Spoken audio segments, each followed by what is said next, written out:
Welcome back. I'm Tonya from Tonya's Witchy Kitchen, and how are you doing today?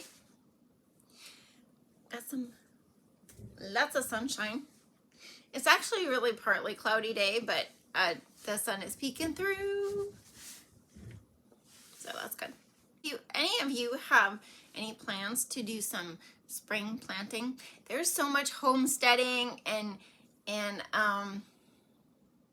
backlash to the FDA on food ingredients and all these things, and I think people have been doing more growing of their own food and trying to buy local, from farmers. But not all farmers do organic, Is Miracle Grow considered a non-organic thing? I don't know. We don't use anything but manure. Very old manure. Yeah, we have plenty. If not, we can go to the stockyard and get some. So if you're ever looking for good fertilizer, just go to the stockyard and ask them if they have a compost pile. And it's usually free. And yeah, you can just, you're going to have to put it in the back of your truck or something, and shovel it out. But I mean, it's really good fertilizer. And this stuff, we have gotten some from our local stockyard, and it's pretty good. It's pretty decent. We don't get the sifted stuff because it's like, if there's a horseshoe in there or something, we'll just take it out. It's cheaper though. You don't have to pay for it if it's not sifted. So yeah, that's usually what we put on our garden, and it has done wonders really. But you do sometimes get oddball weeds or something that you didn't have before. You know what I mean? When you transplant plants like that, or soil, But yeah, I'm hoping to do some. Yeah, but it's been a busy spring, and I just know summer's coming. Can't wait. So I was debating, should I start seeds or should I not? I'd love to get some calendula going again. It's a flower, but that's okay. I always walk by those seed packets in the store, and they have the wildflower, packages, and I look at them and I'm just like, I just wish I could. I have like 3 big barrels. They're like the old wine barrels. They're probably not. They probably make them, for these farm and fleet stores. But I have 3 of those. I would have to keep the gate shut on the deck and leave them on the deck. And then maybe I could get some plants in there. That's not a bad idea. Some flowers. Yeah, I love flowers. And that's why we are doing another soap today in the Wildflowers and Bee collection. It is actually a rebatch soap. I had too much fun doing this. But anyway, yeah, we are doing another soap today. So be kind, be forgiving, be you, and let's go check out Dancing with the Blubells. And our soap is called Dancing with Blubells. Yes, and see those soap shavings? Those are from my Sapphire Nights, which I use the bottom half for the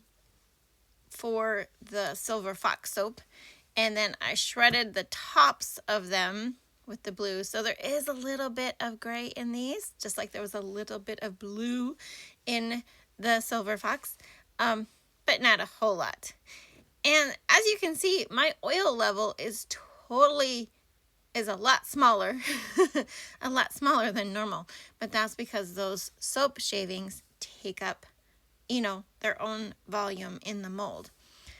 One of these days I will have that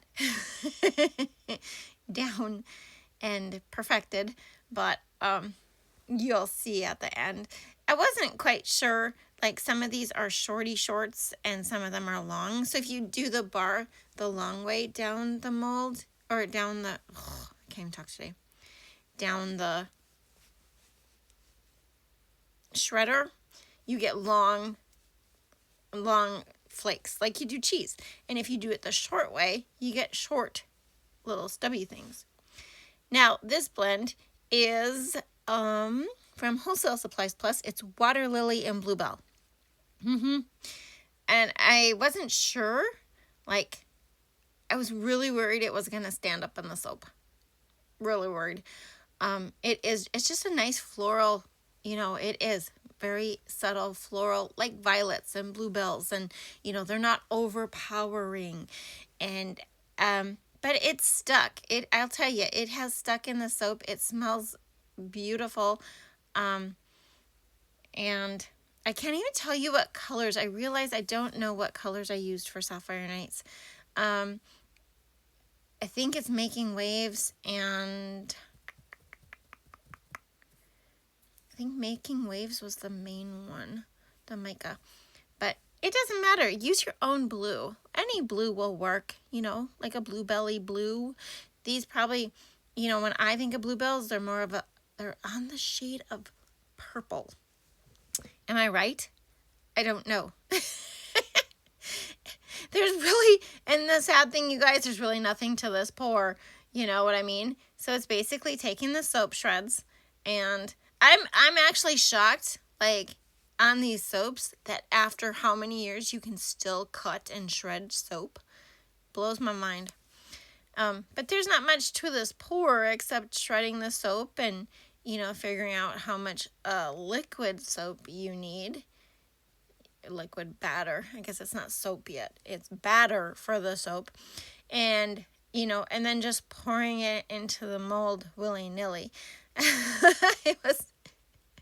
It looks a little funny, and all I could think is this better turn out. I'm serious. I was like, oh my gosh, this is such a mess. But it's not. I mean, you see me do really messy stuff, right? Yeah. This wasn't a mess at all. It was just kind of, that questionable, is it going to turn out? Which is really a negative thought. When you think about it, I shouldn't be thinking negative things when I'm soaping, because it's a negative thought, and you want to stay positive, like this is going to turn out. Now, I never really think like this is going to turn out exactly how it is in my mind, because after all these years of soaping, there's this margin of error that it might not turn out the way I'm expecting it, but sometimes it turns out like 10 times better than I was expecting. So that in itself is a good thing.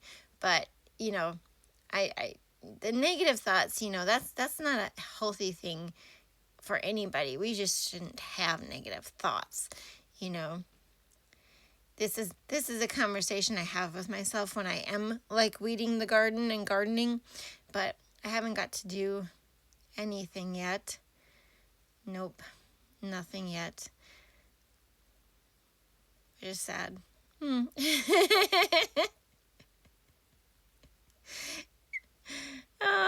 But I do want to start some plants or buy some plants. Sometimes they have plants out before I get them growing, so then it's like, well, whatever. But I have organic calendula seeds that I really want to try doing again. My chamomile came up last year, amazingly. So I am hoping that my chamomile comes up again. I just love chamomile. I don't know why. Most people are like, it's such a blah tea. That's what my daughter says. It's such a blah tea. And I'm like, you are not making it correctly, or your tea is bad. And I think she's got just the Bigelow brand. And I'm like, no. You have to buy one of those better brands, I said, or I told her I would give her some of my homegrown chamomile, and she should try that. But whatever. She's not up for it. But as you saw, I added some more soap shreds because I was like, I could have probably added more, but I was worried there'd be too many. And so it is a smaller soap than normal, which is reflected. These are not on the website yet, sorry. But yeah, the price is reflected on the website that it is a smaller bar. And that's fine with me. I'm all good with that. But look at the top. Isn't that pretty? And the sides are crazy. I'm just like, oh, this could be interesting. This could be interesting. Right? Well, you already know. You saw the thumbnails. hard to surprise you guys. I was thinking about putting the tops on, just the top of the soap, you know, like just the soap, and that's what's on the thumbnail. But some of them aren't as pretty as they could be. And so, you know, and this one is just way more fun, even though it has that eco glitter on top. It is way more fun to look at because it's really cool how you get a little bit of a texture look to it because of those soap embeds. Yeah, I guess it'd be embeds. They're embeds. It's embedded in the soap. Yeah, that is actually a thing. We've talked about embeds.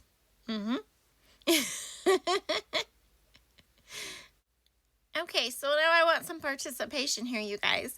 What do you think of these rebatch soaps? Did you have a favorite out of them? You know, because I think this is the last one. I hope this is the last one. See, you can see a little bit of tiny bits of gray in there because the bar was blue with black. You know, I'll show it to you. I'll put it. You'll see it. I'll show it to you. Yeah, here. That was the bar I used to rebatch this and the Silver Fox. But what do you think of the rebatch soaps? I think they're really cool. I am just having way too much fun with this. My favorite probably was the melt and pour eggs. I was so ecstatic about those. But these are super cute too. Here are the fragrance notes for these cute little rebatched bars. Here are the bars right after I cut them. And thanks to the non-discoloration of the fragrance oil, here are the bars after they are cured. Super cute. And as always, I hope you had a good time. Thank you for dropping by, and I will see you next time. Bye-bye.